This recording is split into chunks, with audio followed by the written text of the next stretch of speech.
ఇంకొకటి అంటే వాళ్ళందరూ ఒకటి సమానం అనుకుని ఫీల్ అవుతుంటారు క్రిస్టియన్స్ అందరూ కూడా. మరి క్యాథలిక్‌లు, ప్రొటెస్టెంట్‌లు జనరల్‌గా చచ్చిపోయినప్పుడు పూడ్చిపెడతారంట సార్. కానీ ఒకరు పూడ్చిపెట్టిన దగ్గర ఇంకొకరు పూడ్చిపెట్టరంట. అందరూ ఎళ్ళేది ఫస్ట్ ఆఫ్ ఆల్ యేసయ్యకే గదా! లేదమ్మా, అందరూ ఆ! వెళ్ళరసలు. ఆ! ప్రొటెస్టెంట్స్ ప్రకారం చూసుకుంటే క్యాథలిక్స్ ఎవరు స్వర్గానికెళ్ళరు, పరలోకానికెళ్ళరు. ఎందుకంటే అదేంటి సార్ వీళ్ళంతా నమ్మేది వీళ్ళిద్దరు ఒక దేవుడిని కాదా? ఒక దేవుడే. కానీ వీళ్ళు విగ్రహారాధన చేస్తున్నారు కాబట్టి పోరంటారు. అదేంటి? కానీ క్యాథలిక్స్, ప్రొటెస్టెంట్స్ ఎవరు పరలోకానికి పోరంటారు. అసలుందా పరలోకం? అసలు ఉంటే యేసే లేడంటే పరలోకం ఎక్కడి నుంచి వచ్చిందమ్మా? అది వేరు. కానీ వీళ్ళ విశ్వాసం చెప్తున్నా. ఆ! ఇద్దరు గుడ్డి గుద్దుకుంటే నడ్డిరిగింది అంటారు కదా! అట్లాగే అనమాట. ఆ! సింపుల్. ఇక్కడ ప్రొటెస్టెంట్స్, క్యాథలిక్స్ అని 2 వర్గాలు కనపడతాయి మనకి. అంటే క్యాథలిక్స్ అనేది యేసుక్రీస్తు చనిపోయిన తర్వాత వచ్చిన చర్చ్ ఫస్ట్ నుంచి ఉన్నది. హ్మ్. వాళ్ళ నుంచి 1500 సంవత్సరాల తర్వాత హ్మ్. మార్టిన్ లూథర్ అనే వ్యక్తి ఆధ్వర్యంలో ప్రొటెస్టెంట్స్ వచ్చారు. హ్మ్. అంటే ఈ క్యాథలిక్ చర్చ్ నుంచి విడిపోయి మేము ఎదురు తిరిగిన వాళ్ళం, మేమంతా సపరేట్‌గా ఉంటామని చెప్పేసి ఆల్రెడీ వాళ్ళు పాటిస్తున్న బైబిల్ ఏదైతే ఉందో, 73 పుస్తకాల బైబిల్, హ్మ్. దానిలో నుంచి కొత్త నిబంధనలో ఉన్న ఒక 7 పుస్తకాలను తీసేసి హ్మ్. ఇది 66 పుస్తకాలు మాకు చాలు అని ప్రొటెస్టెంట్లు కొత్త బైబిల్ తయారు చేసుకున్నారు. హ్మ్. ఈ ప్రొటెస్టెంట్లు అందరూ కలిపేసి మేము విడిగా వచ్చాం అనుకున్నారు. హ్మ్. కానీ ఈ ప్రొటెస్టెంట్ శాఖ ఆల్రెడీ ముక్కలు ముక్కలు అయిపోవటం మొదలెట్టింది. హ్మ్. ఎందుకంటే ఫస్ట్ లూథరన్స్, హ్మ్. తర్వాత వీళ్ళ నుంచి విడిపోయి ప్రెస్బిటేరియన్స్, బాప్టిస్టులు, హ్మ్. యాంగ్లికన్స్, హ్మ్. తర్వాత ఇంకా చాలా రొట్టంతా వచ్చేసారు. ఇవన్నీ మతాలా? కులాలా? ఇవి ఇంత పెద్ద లిస్ట్ ఉందేంటి సార్? నిజంగా అడ్వెంటిస్టులు వీళ్ళంతా పెద్ద పెద్ద కారణాలు ఏమి ఉండవమ్మా, చిన్న చిన్న కారణాలు. లూథరన్స్‌కిను అడ్వెంటిస్టులకి పెద్ద తేడా ఏం లేదు. హ్మ్. వాళ్ళు సండే ఏడో రోజు అనుకుంటారు, వీళ్ళు సాటర్డే ఏడో రోజు అనుకుంటారు. హ్మ్. ఎస్‌డిఏ వాళ్ళు. హ్మ్. వీళ్ళందరూ ఆదివారం రోజున ప్రార్థన చేస్తే సెలవు దినంగా తీసుకుంటే, వాళ్ళు శనివారాన్ని ప్రార్థన దినం అనుకుంటారు. హ్మ్. అంతే. ప్రతిదానికి ఒక్కొక్క చిన్న చిన్న కారణాల చేతే. ఇప్పుడు హ్మ్. చర్చ్ ఆఫ్ క్రైస్ట్ వాళ్ళు ఉన్నారు. వీళ్ళంతా ప్రైజ్ ది లార్డ్ అంటారు. వాళ్ళు ప్రైజ్ ది లార్డ్ అంటే ఒప్పుకోరు. గ్లోరీ అంటారు. దేవుడికి మహిమ అని ఓకే. చెప్పేసి అంటారు. హ్మ్. ఒక నినాదం కోసం కూడా విడిపోయారు వాళ్ళు. హ్మ్. సో సార్ నేను క్రిస్టియానిటీలోనే ఫస్ట్ ఆఫ్ ఆల్ యూనిటీ లేదు. హ్మ్. వాళ్ళు ప్రపంచం మొత్తాన్ని యునైట్ చేస్తామని చెప్పేసి చెప్తున్నారు. హ్మ్. అయితే ఇంకొకటి యేసయ్య అనేటాయన దేవుడి బిడ్డ. ఈయన దేవుడు రక్షకుడిగా వచ్చారు అని చెప్తున్నారు. హ్మ్. మరి ఆ దేవుడు ఎవరు అనేది నాకు తెలీదు యాక్చువల్‌గా. మీకేమైనా తెలుసా? ఈ వినటానికి విల్లింగ్‌గా ఉంటే చెప్పేవాడు చాలా చెప్తాడులేమ్మా. కాకపోతే అంటే దేవుడి బిడ్డ యేసయ్య మనకి రక్షకుడు అని అన్నారు. హ్మ్. ఈయన యేసయ్య. దేవుడు బిడ్డ అన్నారు. ఆ దేవుడు ఎవరు మరి? అదేనమ్మా, ఇదొక కన్‌ఫ్యూజన్. ఇందాక చెప్పా కదా! త్రియేక దేవుడు అంటారు వీళ్ళు. హ్మ్. తండ్రి, కుమార, పరిశుద్ధాత్మ ముగ్గురు దేవుళ్ళు అంటారు. ఈ తండ్రి అంటే ఎవరు? యెహోవా అని చెప్పేసి అంటారు. హ్మ్. యెహోవా పరిశుద్ధాత్మను పంపించి మేరీకి ఒక సంతానాన్ని ఇవ్వమంటే హ్మ్. పరిశుద్ధాత్మ సంతానాన్ని ఇచ్చాడు. హ్మ్. ఈ పుట్టింది ఎవరంటే యేసయ్య అంటారు. యేసు ఎప్పుడు పుట్టాడు అంటే భూమి మీదకి అప్పుడు వచ్చాడు, కానీ అసలు సృష్టి ఆరంభం నుంచి యేసున్నాడు. హ్మ్. ఎందుకంటే తండ్రి, కుమార, పరిశుద్ధాత్మ ముగ్గురు ఒక్కళ్ళే అంటారు. అంటే హ్మ్. యేసు తనే యెహోవాగా ఉండి హ్మ్. ఒక సపరేట్ అంశాన్ని తీసుకుని కడుపు చేయని చెప్పేసి తన్నే పంపించుకుని హ్మ్. తనే మళ్ళీ తన కడుపును మేరీ కడుపును తనే పుట్టాడా? అట్లెట్లా సార్? మరి అట్లాగే అవ్వాలి. ముగ్గురు ఒకటే అయితే అదే సిద్ధాంతం కరెక్ట్. ఆ! అంతేనే కదా! న్యాయంగా ఆలోచించి ముగ్గురు ఒకటే అయితే గనక హ్మ్. తనే వెళ్లి కడుపు చేసి తన కడుపును తనే పుట్టినట్ట? కడుపున పుట్టే వాళ్ళు కడుపెలా చేస్తారు సార్? ఇక్కడ చెప్తున్నారుగా మరి అది. ఆ వినడానికి డౌటే కూడా మనం అడిగి చండాలంగా ఉంది. ఆ డౌటే మనం అడిగామనుకో, అమ్మా ఇదిగో మా హ్మ్. ధర్మాన్ని అవమానించేస్తున్నారు అంటారు. మీ హ్మ్. మతాన్ని అవమానించేస్తున్నారు అంటారు. హ్మ్. అవమానించడం కాదురా బాబు, మాకు డౌట్ ఉంది. మేము హ్మ్. బైబిల్ ఎక్స్పర్ట్స్ కాదని చెప్తున్నారుగా మీరు. హ్మ్. డౌట్ క్లారిఫై చేయండి. దావీదు అని చెప్పేసి ఒక క్యారెక్టర్ ఉంటది సార్. నేను ఈ క్వెషన్ ఎందుకు అడుగుతున్నానంటే రీసెంట్‌గా ఒక రీల్ చూసాను. దావీదు ఆయన మీదకొచ్చేసినట్టు సంథింగ్ ఏదో పాస్టర్ ఇలా ఊగుతుంటే బాడీగార్డ్‌లు పట్టుకున్నారు. మరి చర్చ్‌లోకి దేవుడికి బాడీగార్డ్‌లు ఎందుకో నాకు అర్థం కాలేదు. ఆ బాడీగార్డ్‌లు ఎందుకు ఆపుతున్నారు? అసలు అసలు ఈ దావీదెవరు? ఏ దావీదో నాకు తెలియదమ్మా. హ్మ్. బహుశా ఆ చర్చిలోకి వచ్చిన వ్యక్తి పేరు దావీదా? హ్మ్. లేకపోతే బైబిల్‌లో ఉన్న దావీదు పాత్ర గురించి అక్కడ వచ్చిందా నాకు తెలీదు. హ్మ్. ఒకవేళ బైబిల్‌లో ఉన్న దావీదు పాత్ర గురించి చెప్పమంటే, హ్మ్. దావీదు అనే వ్యక్తి ఒక రాజు. హ్మ్. సౌలు అనే ఒక వ్యక్తి దగ్గర హ్మ్. రాజ్యాన్ని చేజిక్కించుకుని హ్మ్. సౌలు కూతుర్లను పెళ్లి చేసుకుని తను ఒక రాజుగా ఉన్నాడు. హ్మ్. దావీద్ అనే వ్యక్తికి ఒక నలుగురు భార్యలు. హ్మ్. వీళ్ళు సరిపోలేదు అన్నట్టుగా సైనికుడి భార్య ఒక అమ్మాయి ఒక రోజున స్నానం చేస్తూ ఉంటే హ్మ్. ఆమెను చూశాడు. హ్మ్. ఆమెను చూసి ఆమెను పిలిపించి వ్యభిచారం చేస్తాడు. హ్మ్. వ్యభిచారం చేసి ఆమెకు అలవాటైపోయి ఏం చేస్తాడంటే, ఆ అమ్మాయి భర్త ఎవరైతే సైనికుడు ఉన్నాడో యూరియా అనే అతని శత్రువుల దగ్గర ఎవరి దగ్గర అయితే దొరికిపోతాడో అలాంటి చోట యుద్ధానికి పంపించి అతన్ని చంపించేస్తాడు. హ్మ్. చంపించి వీళ్ళిద్దరూ కలిపి ఒక బిడ్డను కంటారు. హ్మ్. వీళ్ళిద్దరూ కలిపి బిడ్డను కనంగానే యెహోవా గారికి కోపం వస్తుంది. హ్మ్. ఏమయ్యా, నీకు బోల్డు మంది ఆడవాళ్ళని ఇచ్చాను, హ్మ్. నీకు రాజ్యాన్ని ఇచ్చాను, నీ చేరువాడి భార్యల్ని నీ కౌగట్టి చేర్చాను, హ్మ్. నీకు ఇది చాలరు అనుకుంటే, నీకు ఇది చాలదు అనుకుంటే ఇంకాస్త కావాలంటే ఇంకా నేను ఇచ్చేవాడిని కదా, హ్మ్. నువ్వు యూరియా భార్యతో ఎందుకు ఇట్లా చేసావు హ్మ్. అని చెప్పి దేవుడు కోపం వచ్చింది. హ్మ్. కోపం వచ్చి యూరియా భార్యని చంపేశాడా? దావీదుని చంపేశాడా? చంపల. వీళ్ళిద్దరూ పాపం చేశారు కాబట్టి పాపం వల్ల పుట్టిన కొడుకుని చంపేస్తున్నాడు, కొడుకుని చంపేశాడు, అప్పుడే పుట్టిన బిడ్డను చంపేశాడు. దేవుడి తీర్పు అంత ఘనంగా ఉంటుంది. ఆ తర్వాత దావీదు గారికి ఒక శిక్ష వేశాడు. నీవు నీ చేరువాడి భార్యని అనుభవించేతివి కదా, నేను నీ భార్యల్ని నీ చేరువాడికి అప్పగిస్తాను. వాడు నువ్వు చేసినట్టు చీకట్లో వ్యభిచారం చేయడు, అందరూ చూస్తుండగా నీ భార్యలతో వ్యభిచరిస్తాడు అన్నాడు. అని చెప్పేసి శిక్ష ఎవరికి వేసినట్టు? ఇప్పుడు దావీదుకి వేసినట్ట. దావీదు భార్యల్ని వేసేలుగా మార్చాడు కదా. దావీదు భార్యలు ఇంతకీ ఎవరితో వెళ్ళాడు? దావీదు కొడుకైన అబ్షాలోముతోటి. అబ్షాలోము అనేవాడు వాళ్ళ తండ్రిని ధిక్కరించి వాళ్ళ తండ్రి భార్యలందరినీ చేజిక్కించుకుని కోట పైన ఒక గుడారం వేపించి అందరూ చూస్తుండగా వాళ్ళతో సెక్స్ చేస్తాడు దావీదు భార్యలు ఉపపత్తులు అందరితోటి. ఇదంతా బైబిల్లోనే ఉందన్న.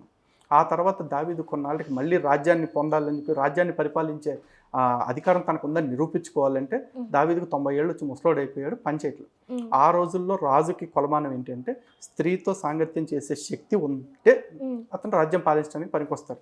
దానికోసం అని చెప్పేసి దావీదుకి ఏం చేస్తారు, పరీక్ష పెట్టి ఎంతకి బాడీలో మూమెంట్ రావట్లేదు అని చెప్పేసి రాజ్యంలోకెల్లా అందగత్తె అయిన అభిషేక్ షునామిట్ అని ఒక కన్యని తీసుకొచ్చి ఆ రాజు దావీదు పక్కన నగ్నంగా పడుకోబెడతారు. దావీదు సరే, మీరు ఏమైనా అనుకోండి, నేను ఒక వీడియో చూశాను, నా దగ్గర ప్రూఫ్ కూడా ఉంది, మీరు చూస్తా అంటే పాస్టర్స్ చర్చిల్లో ఏది లేదన్నా తిప్పిస్తున్నారు, ఆఖరికి నేను నా నోటితో చెప్పను, ఇది బీపేసుకోండి, లేపుతున్నారు. ఇది నాకు పని చేయట్లేదు అని అంటే దాన్ని కూడా నా దగ్గర విత్ ప్రూఫ్ ఎవిడెన్స్ ఉంది. ఇది అడుగుతారనే నేను నా దగ్గర ప్రూఫ్ కూడా పెట్టిన ఫోన్లో.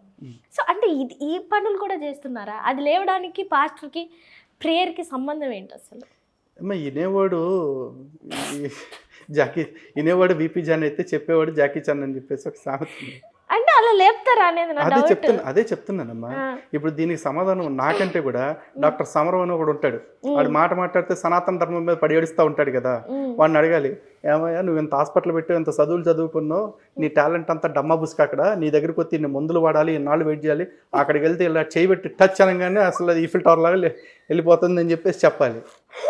అప్పుడు ఆడు సమాధానం చెప్పుకుంటాడు దానికి. పాపం డాక్టర్ సమరం గారు డాక్టర్ చేసి వేస్ట్ అన్నమాట. వేస్ట్ డాక్టర్ సమరం మామూలుగా వేస్ట్. ఇక ఇది చూసిన తర్వాత ఆయనకు నిజంగానే పంపించాలి సార్ ఈ వీడియో. అసలు ఆయన ఫీలింగ్ ఏంటో కూడా తెలిసి ఇలా కూడా అంటే ఆయన చెప్పే శిక్షణకి, ఆయన ఇచ్చే మెడిసిన్కి, ఆయన లోపాలకి, అసలు దేనికి పాస్టర్ వల్ల కూడా ఇంత అవుతుందంటే పాస్టర్ ఇంకేమైనా చేయొచ్చు కదా సార్. ఏమైనా ఏది పడితే చేస్తూనే ఉంటారమ్మా, చేస్తున్నారు ఆల్రెడీ. ఇది నిజంగా కామెడీ అనిపించట్లేదా? ఆ మనిషి ఎవరైతే నిలబడి అక్కడ అదైతే చేయించుకుంటున్నారో లిటరల్లీ అరే ఏంట్రా డాక్టర్స్ కూడా కొన్ని వీటిని డిస్క్రీట్ గా అంటే గుప్త రోగాల కింద చూస్తారమ్మా. అట్లాంటిది ఆడెవడో పబ్లిక్ లోకి వచ్చి నాకు ఎప్పటి నుంచో పని చేయట్లేదు అండి అని చెప్పేసి చెప్పుకుంటాడా? పని చేయట్లేదు అని చెప్తే ఆయన చెయ్యి పెట్టి అక్కడ అదే చెప్తున్నాను. ఇంకా దిగజారుడుతనానికి పరాకాష్ఠకి మనం ఏం చేస్తాం ఇంకా వాళ్ళని. సరే ఈ టాపిక్ ఇక్కడికి కొంచెం ఎండ్ చేసేద్దాం సార్, గలీజ్ ఉంది నాకే మాట్లాడాలంటే. అదే కదా అక్కడ ఈ విషయం చాలా మందికి తెలియదు. ఇంతే అసలు ఇలాంటి వాళ్ళు ఉన్నారేంటి నాకు అర్థం కావట్లేదు. ఇప్పుడు పని చేయనోడికి పని చేసేలా చేస్తాడు, బొచ్చు ఊడిపోయినోడికి బొచ్చు ఊడకుండా చేస్తారు. అది ఇదంట. నాకే హెయిర్ ఫాల్ ఉంది, నేను ఎన్నోసార్లు ఛాలెంజ్ ఇచ్చా, ఎవడైనా పర్లేదు ఒకడు వచ్చి నా హెయిర్ ఫాల్ ఆగిపోయి ఈ రోజు నుంచి నీకు ఒక్క ఇంటికి కూడా ఊడదని చెప్పమానండి, నేను మతం మారుతానని చెప్తుంటే అరే లలిత్ కుమార్ మతం మారటం అంటే అంత చిన్న విషయం అనుకుంటున్నారా? కానీ ఎవరు చేసేవాళ్ళు రారు, వాళ్ళకి మాత్రమే అది పనిచేస్తాయి, మనకు పనిచేయవు అవి. అంతే, అది గొర్రెల దగ్గరికి గొర్రెలకే ఉపయోగం. అది రీసెంట్గానే కదా, గత కొన్ని సంవత్సరాల నుంచి జరుగుతున్న విషయమే. మన జాతీయ జంతువుగా గోమాతను ఎందుకు ప్రకటించట్లేదు? అసలు గోమాతని చంపే అర్హత ఎందుకు వస్తుంది? అసలు కళ్ళెమ్మటి చూస్తుంటే మనం ఇలా వీధిలోంచి నడుచుకుంటూ వెళ్ళిపోతే గోమాత అక్కడ ప్రాణాలు పోయి అక్కడ ఉండి మాంసంలాగా తింటున్నారు. చాలామందికి బాధాకరమైన విషయం, చాలామంది హిందువులకి, చాలామంది ఏడుస్తారు కూడా ఈ విషయాలలో. దీన్ని ఎలా తీసుకుంటారు మీరు? ఇక్కడ చట్టపరంగా చూసుకుంటే కొన్ని కాంప్లికేషన్స్ కూడా ఉన్నాయమ్మా. గోవుని జాతీయ ప్రాణిగా ప్రకటించాలి అంటే ఆల్రెడీ భారతదేశానికి ఒక జాతీయ ప్రాణిగా పులి ఉంది మనకి. ఇప్పుడు ప్యారలల్గా గోవుని చూపిస్తే గోవుని తినేది ఏ జంతువు? పులే కదా. సో రెండు విరుద్ధమైన వాటిని జాతీయ జంతువులుగా కొనసాగించడం కుదరదు. పులిని తొలగించాలి అని అడిగామనుకోండి, ఇప్పుడు దాని మీద మళ్ళీ లేనిపోని వివాదాలు సృష్టించుకుంటూ వస్తారు. ఇప్పుడు పులిని ఎవరు చంపుకొని తిన్నారు కదా సార్, గోమాతను చంపుకొని తిన్నారు. పులిని చంపితే ఇప్పుడు కేసు ఎందుకు? పులి అంతరించిపోతున్న జాతి కాబట్టి కాదు, పులి జాతీయ జంతువు కాబట్టి. అలాగే రాష్ట్రాలకు చూసుకుంటే మనకి కృష్ణ జింక అనేది రాష్ట్ర జంతువుగా ఉంది. కృష్ణ జింకను చంపితే కూడా కేసేగా. అలాగే ఇంకొన్ని అంతరించిపోతున్న జాతులను చంపితే కేసు ఉంది. అలాగే గోవుల్ని చంపటం కూడా చట్టరీత్యా నేరము అని చెప్పేసి ఒక ఆర్డినెన్స్ ఉంది. ఆర్టికల్ 48లో కూడా చాలా స్పష్టంగా చెప్పబడి ఉంది. రాజ్యాంగంలో ఆర్టికల్ చెప్తుంది దీన్ని అడ్డుకోవాల్సిందే అని చెప్పేసి ఆర్డినెన్స్ ఉంది. రాష్ట్ర ప్రభుత్వాలు కూడా ఉత్తర్వులు ఇచ్చింది. కానీ అక్రమ మార్గంలో గోవులకి దొంగ సర్టిఫికెట్లు తీసుకుని వాటిని ఇప్పటికి కూడా చంపుతూనే ఉన్నారు. ఈ చంపే వాళ్ళు అంతా ఎవరు అంటే అత్యధికులు ఒక మతానికి సంబంధించిన వాళ్ళే. ఈ ఒక మతానికి సంబంధించిన వాళ్ళు గోవుని ఎందుకు చంపుతున్నారు? ఆకలి కోసమా, ఆహారం కోసమా? కేవలం ఆకలి కోసం, ఆహారం కోసమే అయితే తినడానికి చాలా ఉన్నాయి. గోవునే తినాలని లేదు. కానీ గోవునే ఎందుకు తినాలని పట్టుబడుతున్నారంటే హిందువులైన మనం గోవుని నరికినప్పుడల్లా మన కళ్ళల్లోంచి నీళ్లు కాదు నెత్తురు వస్తుంది కాబట్టి మనం ఎంత ఏడుస్తుంటే అంత ఏడిపించాలన్న ఉద్దేశంతో వాటిని చేస్తూ ఉన్నారు. నిజానికి యానిమల్ హస్బెండరీ డిపార్ట్మెంట్ కావచ్చు, లేకపోతే ఇతరత్ర శాఖలు కావచ్చు, సమన్వయం చేసుకుంటూ ఈ గోహత్యను బహిరంగంగా సంపూర్ణంగా నిషేధించితే తప్ప ఈ దానికి పరిష్కారం దొరకదు. ఎందుకంటే ఈ ఏజ్ లోపు వాటిని, ఈ ఏజ్ దాటిన వాటిని చంపుకోవచ్చు అంటే దొంగ సర్టిఫికెట్లతో చంపుతున్నారు. అసలు చంపటానికే వీల్లేదు గోవుని అని చెప్పేసి క్లియర్గా ఇవ్వచ్చు కదా ఆర్డినెన్స్. మేము కూడా దాని మీద పోరాటం చేస్తున్నామమ్మా.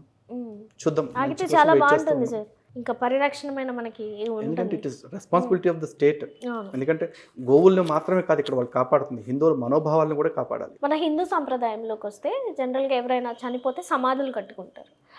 జనరల్గా నేను తెలుసుకున్నది ఏంటంటే అసలు సమాధి అనేది కట్టకూడదంట. కడితే వాళ్ళ వంశపారంపర్యంగా ప్రాబ్లమ్స్ వచ్చే ఛాన్సెస్ ఉందని విన్నాను. కానీ ఈ విషయం చాలామందికి తెలీదు.